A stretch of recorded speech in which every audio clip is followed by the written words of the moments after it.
Sekarang saya akan melanjutkan untuk membacakan Anda buku dengan judul Six Thinking Hats, Kelola Rapat Lebih Baik dan Buat Keputusan Lebih Cepat oleh Edward Bono.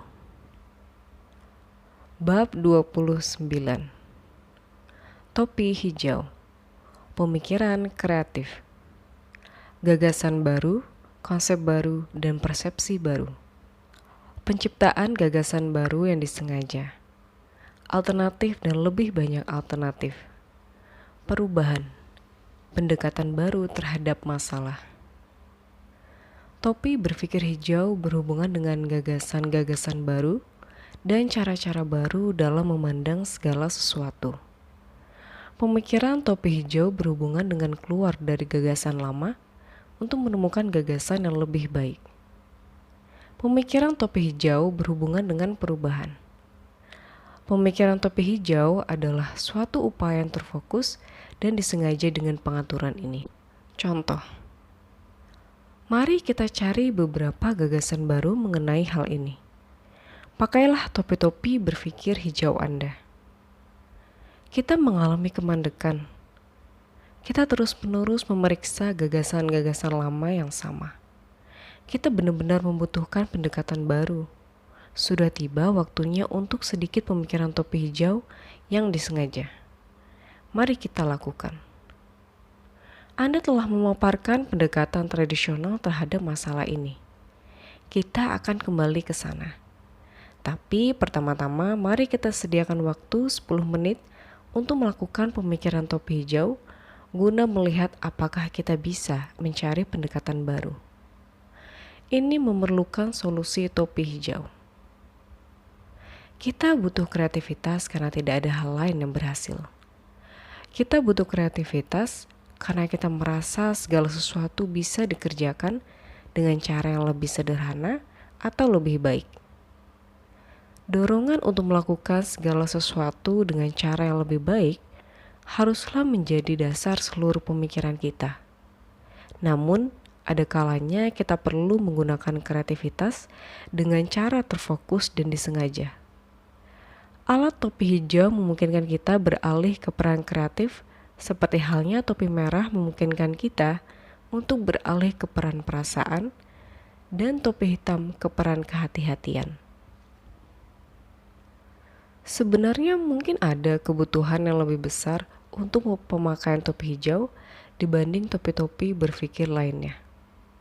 Dalam latihan berpikir kreatif, mungkin perlu menyampaikan gagasan-gagasan provokatif yang bersifat tidak logis secara sengaja. Oleh karena itulah, kita butuh suatu cara untuk menjelaskan ke orang-orang sekitar bahwa kita secara sengaja memainkan peran badut atau orang bodoh, karena kita berusaha memunculkan konsep-konsep baru. Kalaupun mereka bukan provokasi, gagasan-gagasan baru merupakan benih bagus yang butuh topi hijau untuk melindunginya dari kebiasaan topi hitam yang cepat mengkritik. Sebagaimana telah saya sebutkan di berbagai kesempatan, nilai pemberian isyarat dari 6 topi berpikir memiliki beberapa aspek.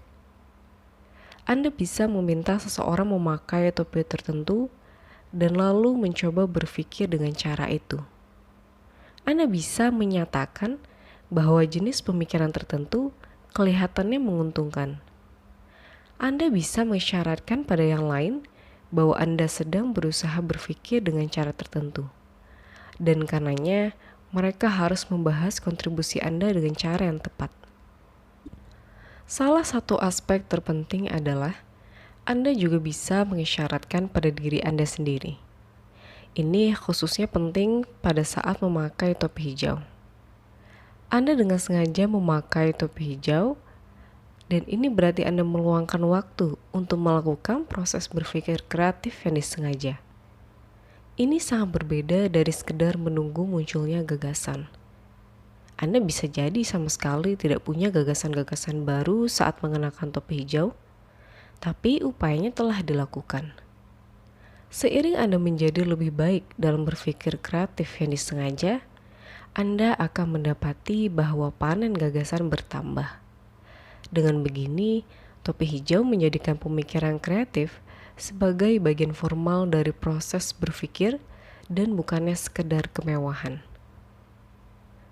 Bagi kebanyakan orang, idiom berpikir kreatif sulit karena bertentangan dengan kebiasaan mengakui, menilai, dan mengkritik. Otak dirancang sebagai mesin pengakuan. Otak dirancang untuk membentuk pola, untuk menggunakan pola itu, dan menyalahkan apapun yang tidak sesuai dengan pola-pola ini. Kebanyakan pemikir ingin merasa aman. Mereka ingin menjadi benar. Kreativitas memerlukan provokasi, eksplorasi, dan pengambilan risiko. Kreativitas memerlukan eksperimen pikiran. Anda tidak bisa mengetahui terlebih dulu bagaimana hasil eksperimennya, tetapi Anda ingin mampu menjalankan eksperimen. Contoh, ingat, saya sedang mengenakan topi hijau, dan karenanya saya dibolehkan untuk mengatakan hal-hal seperti itu. Itulah gunanya topi hijau. Saya kira kita diharapkan memakai topi hijau kita. Kita menjadi terlalu negatif, bukankah itu pemikiran topi hitam? Kontribusi topi hijau saya ini akan mengusulkan bahwa kita membayarkan uang pensiun yang layak bagi para tahanan yang lama mendekam di penjara saat mereka keluar penjara. Uang itu dapat membantu mereka kembali ke masyarakat, memberikan mereka sesuatu untuk membuang, dan mencegah mereka agar tidak kembali berbuat jahat. Anggaplah itu sebuah pancingan jika Anda mau. Di bawah perlindungan topi hijau, saya ingin menyarankan kita memecah tenaga penjualan. Topi hijau dengan sendirinya tidak bisa membuat orang-orang lebih kreatif. Tetapi topi hijau bisa memberikan para pemikir waktu dan fokus untuk menjadi lebih kreatif. Jika Anda menghabiskan lebih banyak waktu untuk mencari alternatif-alternatif, Anda mungkin sekali akan menemukan lebih banyak. Kerap kali orang-orang kreatif hanyalah orang-orang yang menghabiskan lebih banyak waktu berusaha menjadi kreatif, karena mereka lebih termotivasi dengan kreativitas. Alat topi hijau memberikan semacam motivasi artifisial. Sulit memotivasi seseorang untuk menjadi kreatif, tapi Anda bisa dengan mudah meminta seseorang untuk memakai topi hijaunya dan memberikan masukan topi hijau. Kreativitas lebih dari sekedar menjadi positif dan optimistis. Perasaan positif dan optimistis sesuai untuk topi merah. Penilaian positif sesuai untuk topi kuning. Pemikiran topi hijau membutuhkan gagasan baru yang aktual, pendekatan baru, dan alternatif tambahan. Dengan pemikiran topi putih, kita mengharapkan masukan yang jelas dari informasi yang netral dan objektif. Dengan pemikiran topi hitam, kita mengharapkan beberapa kritikan spesifik. Dengan pemikiran topi kuning, kita ingin mendapatkan komentar-komentar positif, tapi hal ini tidak selalu memungkinkan.